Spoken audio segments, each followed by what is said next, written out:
Hello and welcome back to another episode on the Hermitcraft server. I feel like this LP hasn't been right lately and I've identified what the problem is. Now, a while ago I changed up the way I record to recording in one day, and that being the day after the previous episode has gone out. So that way I could read the comments and talk about that in the episodes, but I also feel like it's had an effect on the LP.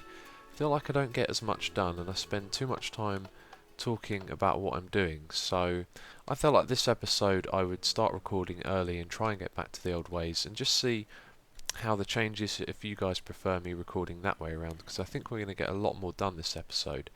So anyway, we were testing the dispenser and the tripwire, and there was one last thing I needed to check to make sure this setup would work, and that was that the zombies or the skeletons that would put the pumpkins on their heads wouldn't also pick them up in their hand. And I've been doing some testing in a test world, and that is actually the case. They will not pick up pumpkins in their hands, they'll only put them on their heads. So the problem that we would have encountered if they could was that when this thing dispenses multiple pumpkins for a couple of mobs coming through, that the one that's already put it on its head would then pick up the other pumpkin and the other mob in front of it wouldn't get any. But that's not going to be the case, so we now know what we're doing here, and that means that I've got to build a pumpkin farm.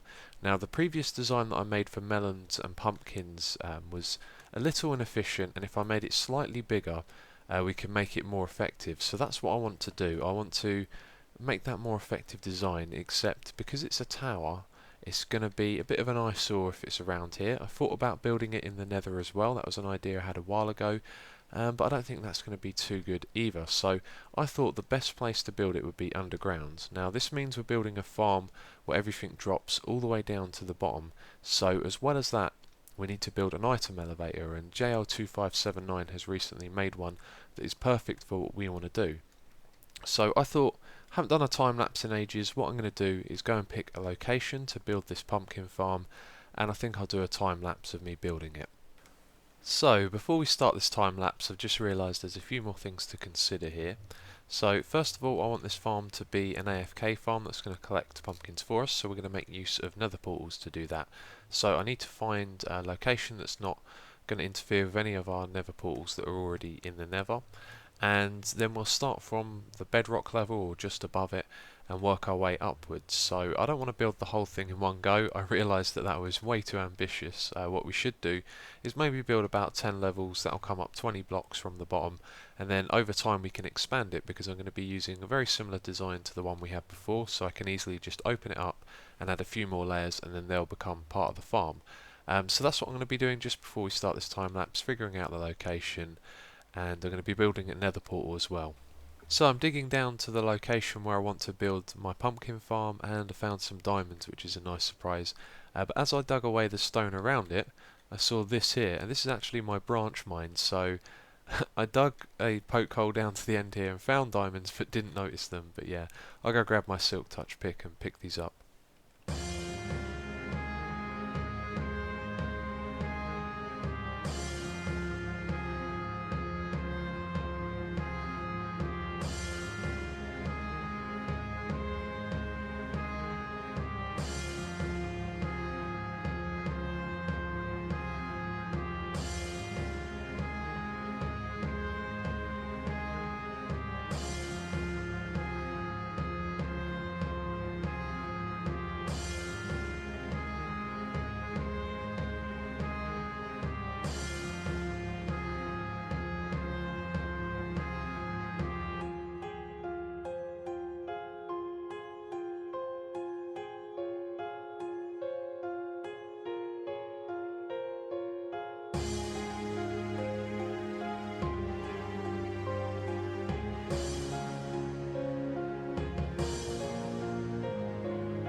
There we go.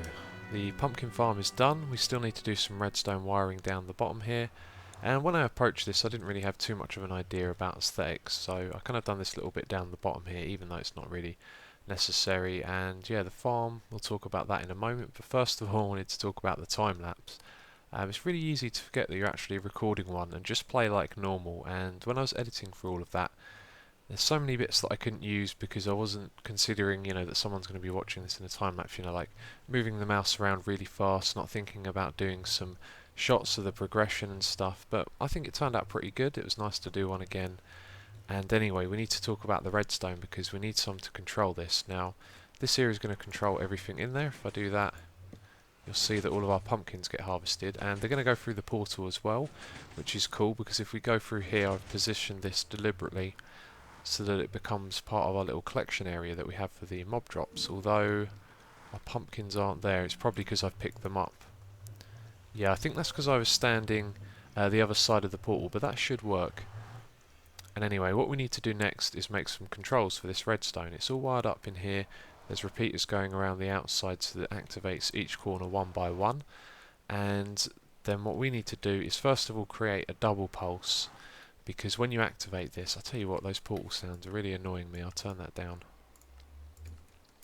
So when you activate this, you're going to activate one bit at a time, and you want to double pulse that because some of the items get caught on the edge like this. Now this one here I think is on this block, so it might not be able to get pushed off.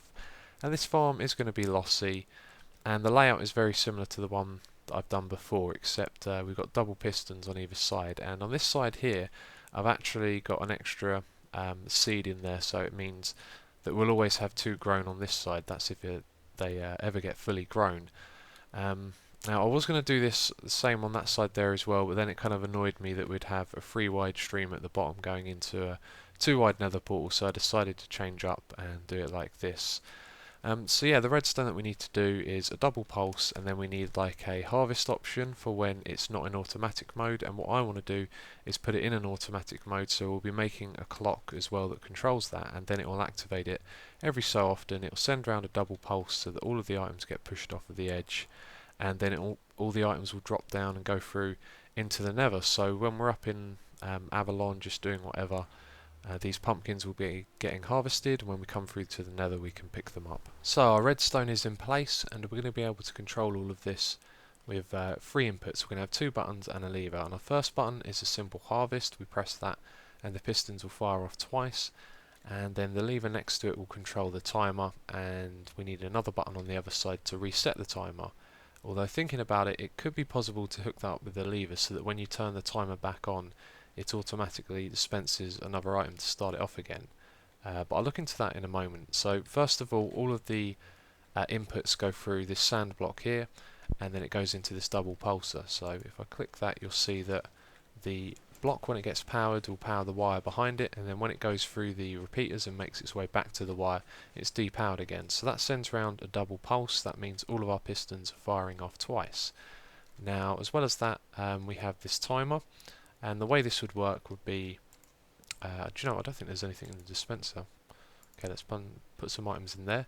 When we hit the lever to turn the timer on, and there's a good example of why it won't work. I need to put some blocks around it, but let's say that landed on the pressure plate. It would have given a signal to this sand block, which would have created a double pulse, and then when this item despawns, the same thing's going to happen again. The torch is going to power, and the redstone wire is going to then power the dispenser and dispense a new item. So what I need to do is come up with a little circuit to actually dispense the item when I turn this on and off. See, if I turn it off at the moment, then I'm just wondering if it does it itself, because now that this torch is on, this can never be turned on, so you're never going to get a signal from this bit here. Now when that item despawns, it's not going to output anything. So let's say it's despawned, and then we turn our timer back on. Okay, so we don't actually need a reset button. One thing we might need though is a way to remove the item from there, and I can't, do you know, I can't actually think of any way you could do that. No, I don't think there's any way to remove an item unless you're going to use lava or something like that. And of course we have the pressure plate here. It will be on top of that, so it will be protected. So The only way I'd be able to reset it would be to walk right up to it and start it over again. So it will turn itself off after 5 minutes, so I'm happy with that. I think that works how I'd like it too. So I'm just going to finish off the panelling here. What we're going to do is just have this little space to stand in. I'm going to cover this with some wood so it looks nice, and then just have some controls on a panel board here. Okay, that's it. This thing should be ready to go. And this little room here, well, there's not much to it, I guess. No need to be, really. I'll put up some signs at another time. I haven't got any on me. But yeah, we need to test this still, so I guess I'll have to find some time where I'm not going to be doing anything, and I can just leave this running. And what I'll do is I'll stand here and see how many pumpkins we get after an hour or so. Should be able to calculate that, actually. But yeah, it should be a fair enough amount to just, figure out. If we go through into the nether and there's like half a stack, then we know something's wrong. So earlier in the episode I said that I wanted to build an item elevator at the pumpkin farm, and when I was thinking about where I was going to put this, the idea of using the nether portal got stuck in my head, and I totally forgot about the item elevator. So this is just a quick mock-up to show you how it works. If I put an item down the bottom there, and it's enclosed by blocks all around it and above it as well, so we're going to put a glass block just here. And then when I activate this piston and push that block into the centre, what the item is going to do is just travel upwards because it's got nowhere else to go.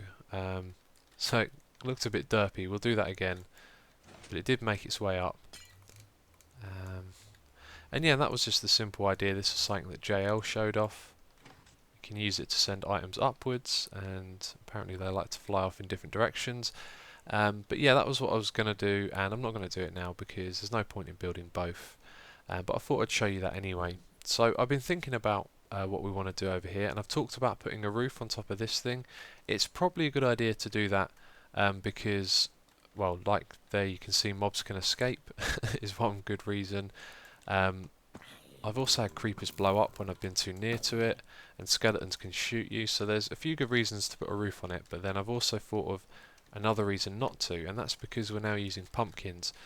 Any mob that actually picks them up will then be immune from damage from the sunlight, and that was originally one of the problems. Now that's going to act as a natural filtering system as well, although it does seem kind of pointless because we got despawning as well. So I haven't made my mind up about that, but there's one thing that I do know I want to do, which is somewhere just down here after the ice, is to put in, say, a trapdoor underneath the water somewhere around here, and then have like a collection point. So all of these pumpkins that get activated and they get shot off into the distance and they won't get used, rather than letting them go to waste, we can have them collect into a little area down here. Now we've got too many nether portals to try and send it back through them into the nether, so I thought what I could do is actually stand somewhere around here to activate the mob spawner and get mobs spawning. Now it probably means that the ones down the end there are too close to despawn, but okay, that scared me a bit. I think it just was about to blow up. But anyway, if I were to stand here, those ones down the end probably wouldn't despawn, but then after we've got enough of them, all I have to do is take a trip off in this direction, just walk over here for a bit, and then most of those mobs over the other end will despawn. So I think that's the plan. We're going to install one of those. I'll make up my mind about the roof, but that's definitely going in. So I've decided against putting in a roof, but only on this main part here. The beginning bit now has a roof, which will make it a lot safer, and I've raised the walls on these parts to make it safer as well. And now that we've got more glass here, the contrast between the glass and the wood is a lot more balanced, and I like how it looks now. I was thinking of changing some of this earlier, but yeah, with more glass it looks better. And the only thing I don't like about it is this bit here. You've got these half slabs, and then I've put in a stair block there, and it just doesn't quite meet up with the one behind it, so I'm not 100% sure about that. That's one thing I might change, but that's very minor. So anyway, we put the roof on this part here. This is where we've got all the ice underneath, and the pumpkins are going to be dispensed onto the mobs. So I've just started work on where we're going to collect the pumpkins from, which is just around here. And I've carefully picked this location because it means that the despawn range, or actually I think it's the spawning range. No, sorry, it is the despawn range. So the middle of the mob spawner is going to be in range of the despawn when I'm standing there. So I'm not making any sense, am I? What I'm trying to say is when I'm standing there, mobs aren't going to despawn. We're in the middle bit here. So they're going to come up to this bit, through here and down this part, and they won't be able to despawn because I'm in range. So it's kind of like a helping hand to keep the mobs coming through. So this is the ideal place to put it, and the problem that I've encountered at the moment, if you have a look here, the items are going to go over the top and then drop down into the next bit and continue going along. And I've just put this iron bar here. Now the way I've set this up, we've got stairs on this side so the iron bar doesn't attach, and that means that any drops that land on top of the iron bars will get pushed across by the water and then fall down. And I'm definitely not going to stand here because I've got a feeling that creepers going over the top might blow up. So this is just going to have a drop down chute, a couple more blocks where I'll stand. And yeah, the problem that we're having at the moment is I've just noticed this one block high bit here, so the items coming from the stream above might actually just glide over the gap because it has to fall down as well. So that's what I wanted to test. I thought I'd do that on camera. Let's hop up here, just throw a few items. It might be a good idea to throw them at the ice stream as well, because they might pick up more speed and carry that with them. So we'll throw a few things down here as well, and I want to replace that in case I forget, and then we'll go have a look and see where they went.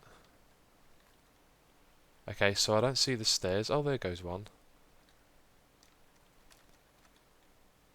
And now I want to actually observe that as well, so I'm just going to chuck a couple more in because we didn't watch them go over.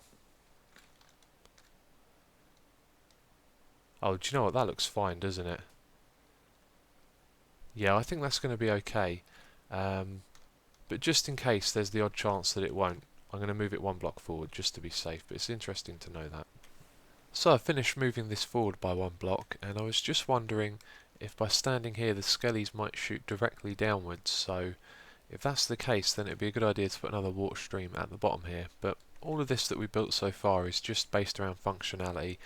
Don't really have the time to do aesthetics and make a proper entrance because I'm really keen on getting this project going, and you know, when it's finished and I have more time, I maybe will come back to some of this stuff and make it look nice, and all of this will get covered up with dirt and grass up the top here as well.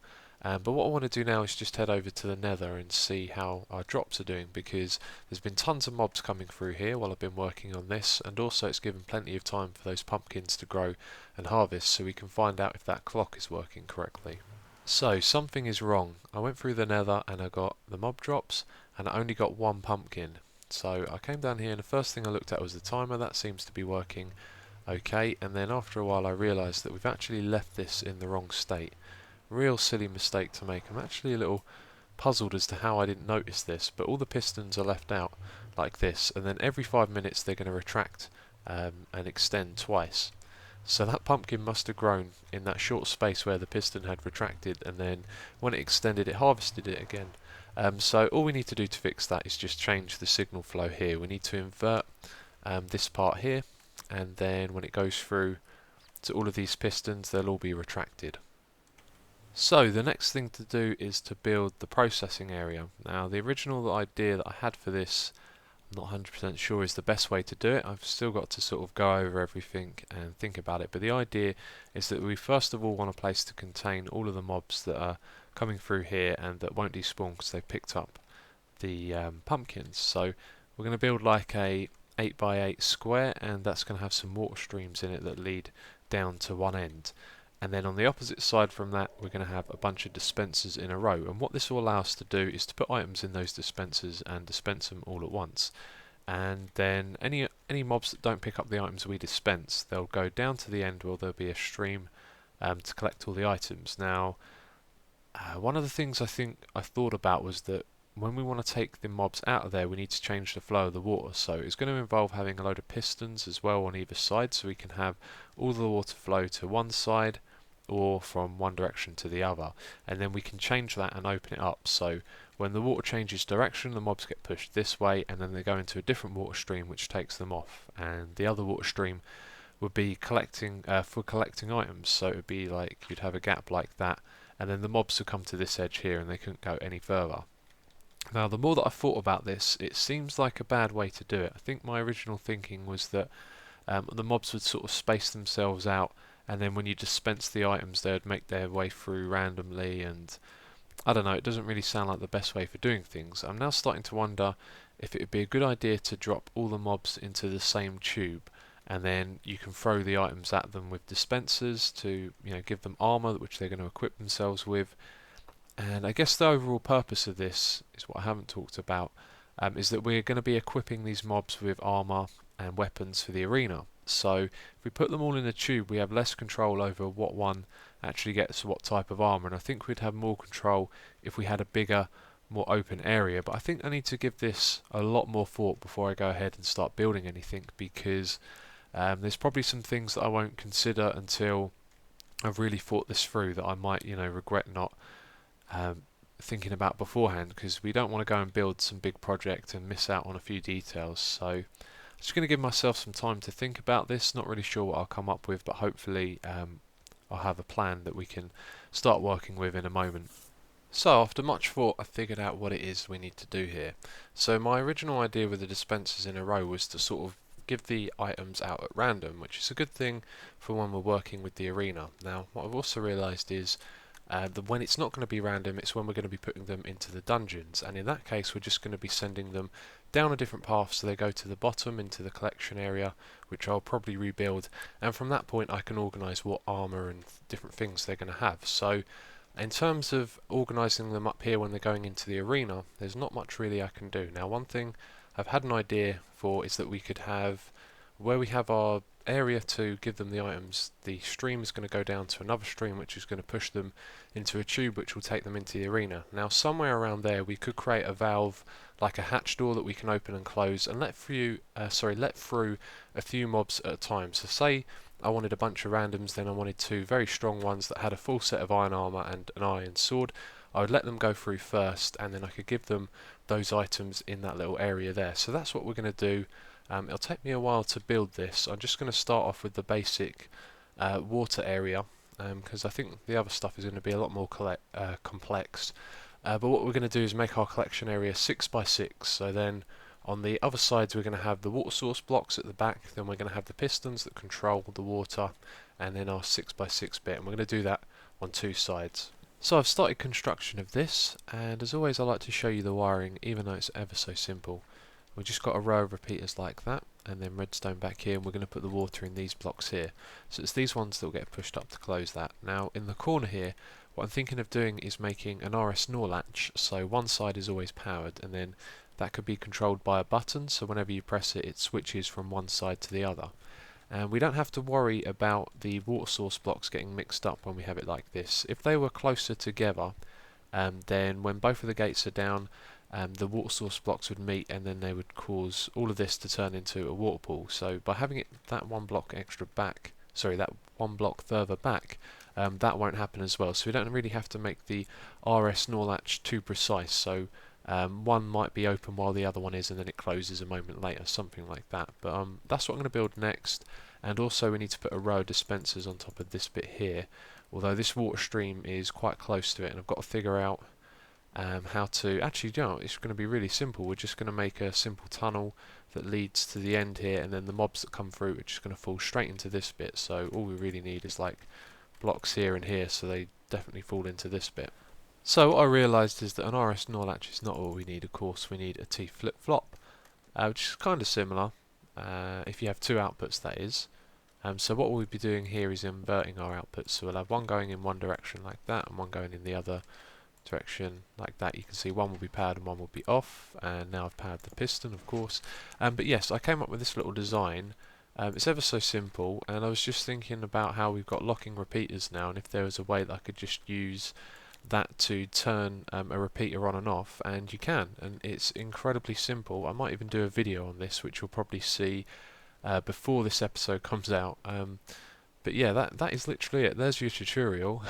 2 repeaters on full settings, 2 pieces of redstone wire, redstone torch, and then just like that, got a really compact T flip-flop. Okay, all of this is in place now, and I found something out. Our T flip-flop is down the bottom here, and you can't transmit a signal to that main block using torches. So before I had a block lower than this with a torch on the side and redstone on the top of it, and then a torch on the side of this block, and for some reason that stops it from working, so you have to run a redstone signal around to it like this. But if you see, I'll press the button and we'll change like that. Press it again and it changes back, which is exactly what I wanted. And I guess now we should move on to doing the sides. We're going to have two water streams that go in different directions. We're going to have one that goes down, actually I think it will go from that corner over here, and then that would lead off somewhere else, and then one maybe from that corner to that way. I've got to think about that, because with one of them I wanted to collect items, and yeah, that's it. I want to take them to two different locations as well. One's going to take the mobs down to the dungeon that we built in the previous episodes, and the other one will be to the arena. So one of those, I'm not sure which one yet, will also have to allow us to collect our items, which is something I've been thinking about, but I've already got a solution for that. So I didn't anticipate that the water would go over the edge here, so we're going to have to put some piston walls on this side, and on the bottom one we're going to have stairs, so that when it's extended there's a slight gap. So that would actually be over here, or wherever the water's pointing to, so then the items would be able to drop through that gap on the edge, but the mobs would just push up against the wall. So I'm just looking at this on this side. We've got the stairs at the bottom, by the way, and my game just crashed. Whoa. Okay, I just got a huge lag spike. I don't know what that was. Never seen one that big before. I thought it had crashed, but yeah. What I'm thinking is that some of these items that are going to come out of the dispenser are going to fall down here and catch on that. I'm not sure if that's actually possible, because if it comes out at an angle like it would land on there, it's going to hit this and then fall straight down. So I was just about to say what I might do is double up on the sticky pistons and have it so this comes out the full way, but I'm not sure. I guess I'll think on that. It might not be necessary. And the other thing is I'm starting to get sick of the wood. I've just been using it to build all of this, not really focusing on aesthetics. I also do like stuff that is built out of wood, because it's kind of not used a lot anymore since they introduced the different colours. But I think I need a couple more materials in here, so that's something else I'm going to have to think about. So maybe I won't change this, but anyway, I'll continue building. So I really don't have too much time to continue with this for now, and we're near the end of the episode time as it is, so it feels like a good place to stop. I've also made up my mind on how this is going to work. This stream here, we're going to put some water in there. That's going to go around to this side, and then that's going to go to the arena part that's going to be at the top. So my reasoning for that was that we're going to use this to dispense the random items to those mobs. That's how we're mostly going to be doing it. We will have a little module here to try and stop them one at a time in case I want to give some of them like full iron armor or something like that. But since these were all pointing in this direction, I figured that's the one that will go around to the arena. And I don't think what we'll be able to do is to have this stream here go right past this one. It's actually got to go in the opposite direction. So we're going to have to send them that way and then back round, and this one's going to go down to the dungeon level at the bottom, and these are the ones that we're just going to send through and organise when they're down in the dungeon, so there's no need for that little stopping valve or any dispensers like that. But we'll build all of this next episode. We'll continue right from where we are now, and hopefully I'll be able to answer your comments and stuff next episode. I say hopefully, there's no reason I can't. Just because I've been recording this how I used to, so I get more time to play, doesn't mean I get to synchronise the comments with the beginning of the video or anything like that. So next episode we'll also have a chat about that. So thank you for watching, and I will catch you next time.